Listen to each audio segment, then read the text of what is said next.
قل هذه سبيلي أدعو إلى الله على بصيرة أنا ومن اتبعني وسبحان الله وما أنا من المشركين. Assalamualaikum warahmatullahi wabarakatuh. Selamat datang di SDIT An-Nabab PGRI Kota Gajah. Kelas Takhusus Tahfidz Kutab Al-Falah.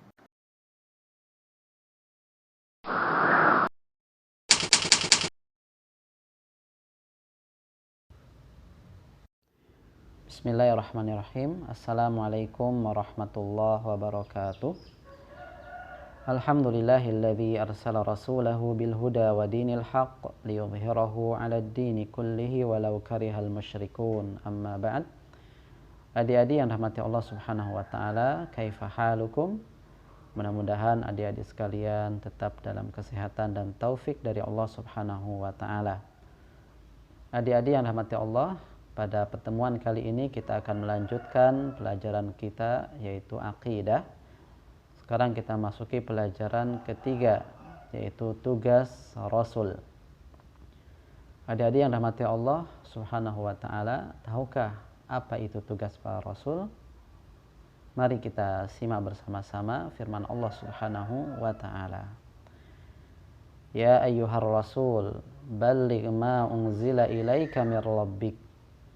Ya, Allah Subhanahu wa taala berfirman dalam Al-Qur'an surah Al-Maidah ayat 67.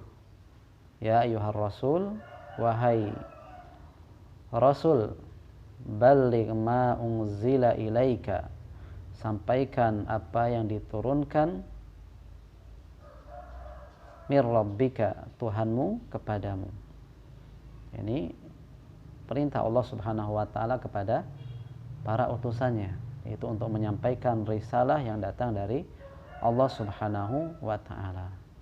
Maka tugas Rasul ini sangat berat, yang menghadapi umat-umat yang tidak mengenal agama Islam, tidak mengenal syariat, yang hidup dalam kesesatan, hidup dalam kesyirikan. Maka Allah Subhanahu wa taala mengutus para rasul kepada mereka, ya, walaupun banyak ujian yang dialami mereka, ya, ada yang disiksa, ya, ada yang diusir dari negerinya seperti Nabi kita Muhammad, ya, diusir dari kota Makkah, ya, kemudian hijrah ke Madinah.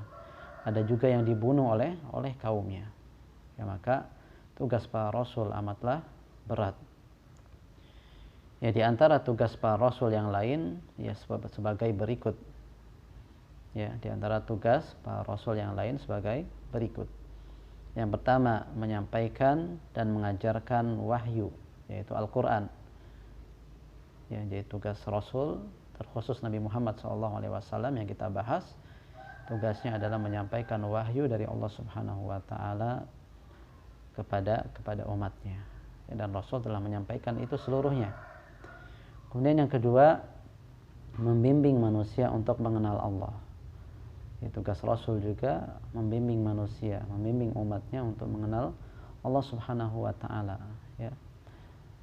Bagaimana beribadah dengan Allah yang baik, ya, bagaimana cara mencintai Allah Subhanahu wa taala, dan Rasul telah mengajarkan itu semua dalam, ya, hadis-hadis yang telah disabdakan. Kemudian yang ketiga, mengajak manusia untuk mengesahkan Allah, dan ini tugas inti para nabi, ya, agar manusia beribadah kepada Allah Subhanahu wa taala semata. Ini juga yang dilakukan oleh Nabi Nuh alaihi salam, Nabi Ibrahim alaihi salam, mendakwahkan tauhid, sampai-sampai beliau disiksa dengan dilemparkan ke api yang sangat panas. Nabi Muhammad juga mendakwahkan tauhid selama 13 tahun di Mekah, ya, kemudian di Madinah 10 tahun. Ini menunjukkan, ya, tugas para rasul sangat mulia, yaitu mengesahkan Allah Subhanahu wa taala. Kemudian yang keempat, memberi contoh tata cara beribadah, ya. Maka Nabi kita Muhammad SAW memberikan contoh bagaimana beribadah kepada Allah Subhanahu wa taala dengan baik. Dari sini juga kita ambil pelajaran, adik-adik, tidak boleh kita beribadah selain dari contoh Nabi wasallam. Ya, karena contoh dari Nabi itu keselamatan ya bagi kaum muslimin. Kemudian yang kelima, membimbing manusia untuk berakhlak mulia. Ya, jadi Islam dan Rasul Shallallahu Alaihi Wasallam sangat memperhatikan akhlak mulia kepada umatnya. Ya, bahkan diutusnya Nabi Shallallahu Alaihi Wasallam juga untuk menyempurnakan akhlak manusia, sehingga Islam memperhatikan ibadah dan juga memperhatikan akhlak. Kemudian yang keenam, memberi kabar gembira dan ancaman yang berupa siksa yang ada di akhirat. Jadi Nabi SAW memberikan kabar gembira bagi kaum muslimin berupa surga dan ancaman-ancaman ya akan siksa-siksa pada hari kiamat, ya agar umatnya ya bersegera kembali kepada Allah Subhanahu wa taala.